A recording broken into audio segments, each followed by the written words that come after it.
లోని RTC bus stand Kodela Ambedkar విగ్రహం వద్ద కాంగ్రెస్ పార్టీ నియోజకవర్గ ఇన్ఛార్జ్ తలప దామోదర్ రెడ్డి ఆధ్వర్యంలో నిరసన కార్యక్రమం చేపట్టారు. ఈ సందర్భంగా ఆయన మాట్లాడుతూ కేంద్ర హోంమంత్రి అమిత్ షా రాజ్యాంగ నిర్మాత డాక్టర్ బిఆర్ అంబేద్కర్ పై చేసిన వ్యాఖ్యలను వెనక్కి తీసుకోవాలని తెలిపారు. తేడా లేకుండా ప్రతి ఒక్కరూ సమానమైన హక్కులు జరిగినట్టు డాక్టర్ బిఆర్ అంబేద్కర్ యొక్క ఆలోచనలు, ఆయన నిర్మించినటువంటి రాజ్యాంగం వల్ల ఈరోజు మనం ఉన్నాం. అంతటి మహోన్నతమైన వ్యక్తిని పెద్దల సభ అయినటువంటి రాజ్యసభలో కించపరుస్తూ మాట్లాడిన అమిత్ షా ఇంత దిగజారినటువంటి హేయమైన చర్యకు పాల్పడతారని ఎన్నడూ భారతదేశంలో ఉన్నటువంటి ప్రతి ఒక్క పౌరుడు ఊహించలేదు.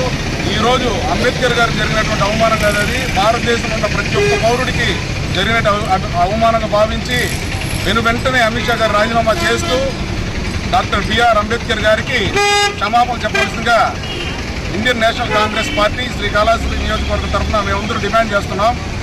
దీన్ని ప్రతి ఒక్కరూ ఖండించవలసిందిగా కోరుకుంటున్నాం.